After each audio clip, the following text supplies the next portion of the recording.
Hey, let's talk about that new James Bond 007 movie, No Time to Die. I talk about stuff I love here, and I've never really gone on record, but I really like the James Bond movies. And this one, I went to the theater, I had a good old time at the movies, because that's what these movies are really about. And I got a lot to say. Keep in mind, this is going to be spoiler-free. The second half of this video, I'm going to talk spoilers, because...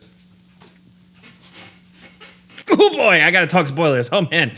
So let's back up. This movie goes all in on the emotion aspect, the vulnerable James Bond. Each of the Daniel Craig Bond movies have very much played around with that thing, right? Like that, the whole it plays around with he's brash, he's young, he's reckless, he shoots first and he asks questions later, he needs to learn. Then it's reconciling with some family issues. They gave Bond lore. Then they're dealing with his girl problems and learning to love a woman or not trust and all of that. And after all those movies, this one kind of crescendos into just a big emotionally Bond, and it's a little weird. It's a little jarring. I think at certain spots, they went a little too hard on just how vulnerable he was. I think it's interesting in terms of a deconstruction of the character.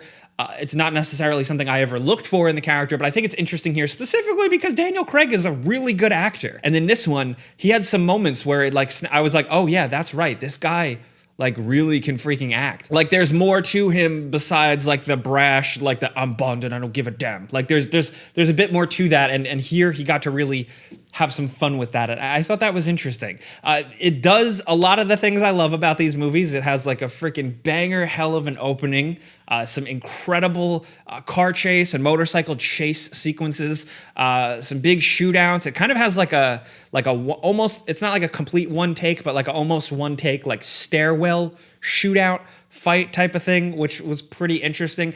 The action here is up there with all of the other Craig Bond movies. I thought some of the stuff they had going on, especially in terms of actual sets and set pieces and things happening, I love to see that because I thought some of them have done that really well, specifically even Casino Royale with the whole Italian, the Venice building collapsing. It felt like a real tangible movie set where things were really happening. And it kind of does that again. It kind of brings that Hollywood magic. But this movie also, interestingly enough, as much as I say it goes in on the emotion and all of that, it also goes full in on the cheese. You know what I mean? Some parts of this movie are corny and ridiculous. Each one, I think, has escalated and pushed it a little bit further in a way that I'll admit I do kind of like. So it's almost like the Daniel Craig movies are the progression to him as the full Bond. He deals with all of these issues throughout. And then by this one, even though he still has a lot of issues and he's more emotional than ever, in terms of what he does, he feels like the most fully formed Bond. He has the most over-the-top gadgets. He has the crazy cars that have literal machine guns attached to them. And it's just okay, whatever. It doesn't really dwell on it too much. It's almost like how with the Tomb Raider reboot, right? We played those rebooted Tomb Raider games and we were hoping by the end of that trilogy, she would become badass Lara Croft with the two pistols, with the short shorts, and just the whole classic thing, right? Like how she becomes that character. It kind of gave you that, but not really. But here, it feels low key, where it's now, yes, he is the crazy Bond. Where Casino Royale, Quantum of Solace, Skyfall, they didn't want to go super duper hard into being so over the top James Bond with all the craziness. They tried to keep a lot of the gadgets grounded, some of the action a little bit grounded. Here, the action gets the most ridiculous it's been. The plot gets the most ridiculous it's been in terms of the villain and stuff. And I was okay with that. And again, as you guys probably know, this has been publicized as being the send-off. This is Daniel Craig's last Bond movie. So for him to do the most ridiculous shit in it, the most classic James Bond stuff, cool, I'm about it. So it's there's this really interesting contrast that they did where it was progressing to now this full cheese Bond while also still having all this emotional stuff that you could tell they've been wanting to do. They've been wanting to go all in on this emotional kind of sappy, melodramatic Bond, and they do it. And you know what? There's a lot of people have different feelings on the character. A lot of people put a lot of different beliefs in the character. I'm up for whatever. I thought it was pretty interesting. Again, it's not something I immediately would think of for Bond, but I thought here it was good, and I think they needed to do it to sell certain moments, which I'll talk about in spoilers. Cars-wise, This movie is on fire. Like there's so many good cars in this movie. There's a really really impressive car scene, but there's the Aston Martin, of course, the DB5, the classic. That's the one that gets the full glory. There's a DBS, which looks super dope. There's also a V8 Vantage from the 70s. And this car, for me, like stole the show. I don't mean to like be a car guy for a second, because I'm not really, only just with specific things like the DeLorean. This car was incredible. It didn't really get to do a lot of action, but every moment with like car action was just really tangible and physical and not overly CGI'd and just really impressive. There's this whole Norway off-road chase scene where it's James Bond in a crappy SUV taking on Land Rovers, and he rams the Land Rovers off the road, and then the Defenders show up and they're more awesome. It feels like a car commercial, but like in a good way.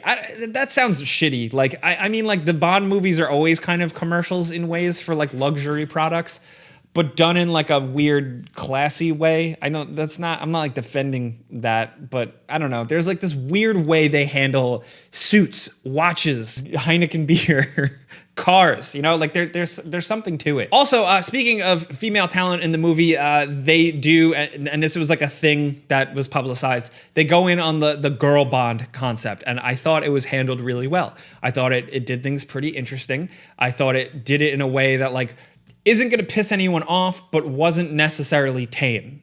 Does that make sense? Like, I thought it was interesting. That's the thing, I can't really say too much without spoiling it, but I do think, like, all of the supporting cast was really good, except for Rami Malek. He's incredible. He's so creepy. The moments that he's on screen, some of the moments they really let him chew it up, he is incredibly creepy. And just the stuff around him, like the design of his lair, the mixing of kind of like a Japanese and a Russian vibe, I thought was cool and classic Bond in terms of that type of thing. But himself, there wasn't enough of him. He showed up like an hour into the movie, you know, like it was like, oh, like bummer. Basically, like many Bond villains, he was a villain of the week, and that was unfortunate. But really, long story short, without spoiling anything, for a movie that like immediately right from the start kicks into like emotion Bond and vulnerable Bond, it had me kind of teetering on like, but by the end and the payoffs for it, I was about it and I understood it. And how it connects to the other movies, which all kind of are nicely stringed together, is cool. And this one is the progression, where it is the most Bondy in terms of action, the most Bondy in terms of ridiculous plot and ridiculous villain, the most Bondy in terms of... Did I just lose my train of thought? Fuck. So it celebrated while doing something different. At the end of the day, like I went to the movie and I was entertained. It was nice to see it on a big screen and the whole 9 yards. I'm a sucker for that. And with Daniel Craig, with this being like his last one, I am so excited to see where it can go next. There's talk, there's articles. I don't care. It can go anywhere, and I'm excited. I think, and I really hope they realize that they can do something so different next time. I want them to go big on stylized stuff. I want this Bond to be slicker and not like a brute, kind of like how Daniel Craig is. I actually would like to make a whole video about that, like what I would love from the next generation of Bond. But at the end of the day, good job, Daniel Craig. I can't believe it's been this freaking long. I remember the first image of him, like the reveal of him in the tux with the gun, with those bold blue eyes. And I remember being like, I don't know about this guy. He looks kind of sketchy. He looks weird for Bond. Saw Casino Royale, immediately put my foot in my mouth. And now we're here. It's crazy how time flies. I don't know. But anyway, now I want to talk spoilers. This is the big thing, man. So if you don't care, stick around. But if you do care about spoilers, please go watch it, because I think some of the payoffs are pretty worth it. But spoiler warning, you have been warned. 5, 4, 3, 2, 1. I apologize if you're watching this with kids. They fucking killed James Bond. They killed him. They like MCU character killed him. They literally Tony Starked him. They gave him a kid in the last movie just to have a little extra emotion. And then they killed him on a green screen, on his knees, big explosion.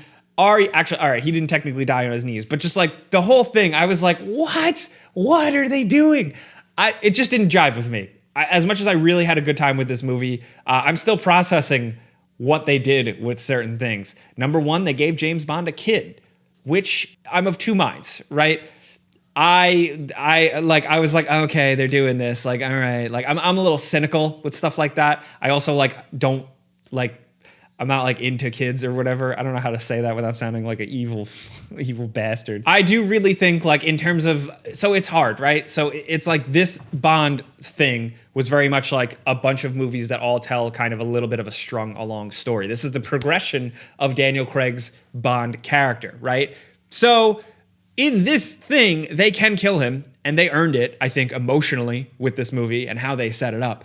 But it was still just jarring for me, who just kind of wanted to see him walk off into the sunset. And I subscribe to the whole thing still, where Bond is like a idea, like this like legend, this concept, this like title, but just this like ever flowing, ever moving person. And I would have liked to have seen this Bond just retire with the love of his life. It's hard, right? So it's like he kind of died by the villain, and it was just like the villain of the week. It wasn't even someone compelling like Blofeld, who I thought they did a really good job of carrying him between two movies. And they didn't do it like how he had all these personal ties to all these other villains and characters in the previous movies.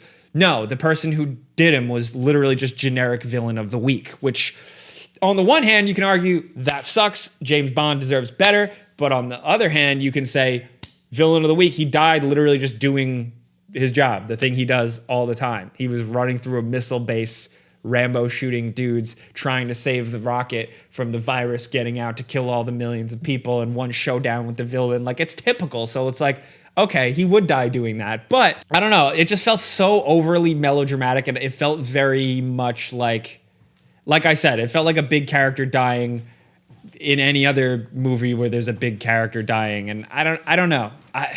Can you tell I'm contradicting myself? I'm all over the place here with how they did it. I don't think it's bad. I just thought it was like weird. And that being said, though, so like Amanda, who I watch all these movies with, she like only watched the Craig movies, so she's just invested in this Daniel Craig Bond character. So for her, she was like, that was incredible. The payoff was amazing, and I agree. I think I'm just tainted by like the stupid idiot kid watching all the Daniel Craig movies, the George Lazenby movies, the Roger Moore movies, the kid was really cute though, and part of that, and like the shots of him looking at her and his daughter, like really like sold how he felt and like his way of thinking.